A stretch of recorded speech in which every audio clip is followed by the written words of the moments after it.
Les méthodes. Alors, pour moi, les méthodes, ça se résume à ceci. Alors, regardez bien.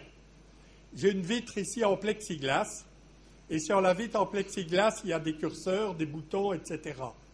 Et je me dis, sur quoi est-ce que je vais jouer, quels paramètres, pour motiver mon auditoire, pour qu'il rentre dans l'apprentissage. La question, c'est quels sont les facteurs? Qu'est-ce qui fait que quelqu'un apprend?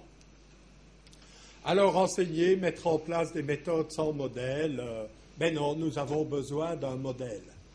Enseigner, c'est favoriser l'apprentissage des étudiants. Et donc, pour enseigner, nous avons besoin de savoir comment fonctionne l'apprentissage. Sinon, ce serait comme un ami qui vous dit « Ah, tu as des problèmes avec ta voiture? Oui, le moteur ne tourne pas bien. Attends, je vais regarder. Tu t'y connais en moteur? Non, pas du tout. » Vous allez dire « Il est bizarre celui-là. » Eh bien, les enseignants qui n'ont pas de modèle d'apprentissage, c'est la même chose. Ils veulent régler l'apprentissage des étudiants, ils n'ont pas de modèle d'apprentissage. Et j'ai remarqué ça à Louvain, en tout cas. Et donc, je me suis dit, l'apprentissage est au cœur, la formation est autour, et je vais essayer de construire, parce que les didacticiens et les formateurs et les sciences de l'éducation, on dirait qu'ils ont parfois des difficultés à dialoguer. Et donc, j'ai créé un modèle un peu entre les deux. Alors, pour faire ça, je me suis inspiré de Piaget. Alors, s'il y a des gens de sciences de l'éducation, vous ne me sautez pas dessus tout de suite. Que dit Piaget? Piaget dit exactement ce que mon papa me disait. Je ne peux pas apprendre à ta place. C'est fondamental, hein? Mais c'est fondamental de reconnaître qu'on ne peut pas apprendre à la place de l'étudiant et que tout ce que vous pouvez faire, c'est agir de l'extérieur.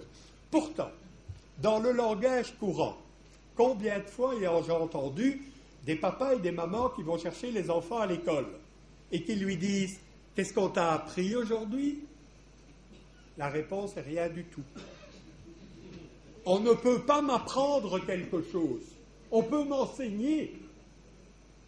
Alors faites attention aux mots que vous utilisez, hein, parce que ce n'est pas du tout la même chose. Est-ce que je peux t'apprendre à rouler à vélo? Non, pas possible. Je peux te montrer comment on roule à vélo. C'est fondamental parce que ça déplace l'importance de celui qui sait, qui crée des ressources, qui transmet, vers l'importance de celui qui est de l'autre côté, qui apprend. Et ça, c'est fondamental. Alors, je ne sais pas si on pourra entendre... Tandis que si le but de l'éducation est essentiellement de former des esprits créateurs, capables de novation, capables d'invention, ça n'est pas tant à la mémoire qu'on fera appel, c'est avant tout à l'intelligence sous ses différentes formes, et en particulier aux créations de structures de l'intelligence, des structures opératoires de l'intelligence. Alors, un petit clin d'œil à mes amis d'Afrique du Nord. C'est vrai que quand je parle des pédagogues, et sans doute dans les grands livres aussi, on cite toujours Piaget, Vygotsky, l'apprentissage collectif. Alors moi j'aime toujours bien de rappeler, mais faut-il vous le rappeler, que déjà au XIVe siècle, hein, un sage père de la sociologie quand même, hein, il ne faut pas l'oublier, qui a écrit le Mukaddima, dont j'ai lu une traduction bien sûr, pas tout parce que c'est très, mais quand même, vous vous rendez compte, il parlait des supports didactiques des notions scientifiques, il parlait de l'apprentissage collectif, du co-apprentissage, et j'ai fait valider la traduction par des amis via mon Facebook. Donc, ça doit aller.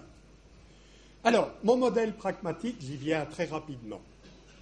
Alors, le modèle pragmatique que je vous propose et qui est valable pour construire des dispositifs pédagogiques, pour évaluer, pour analyser des dispositifs avec TIS ou sans TIS, il est très simple.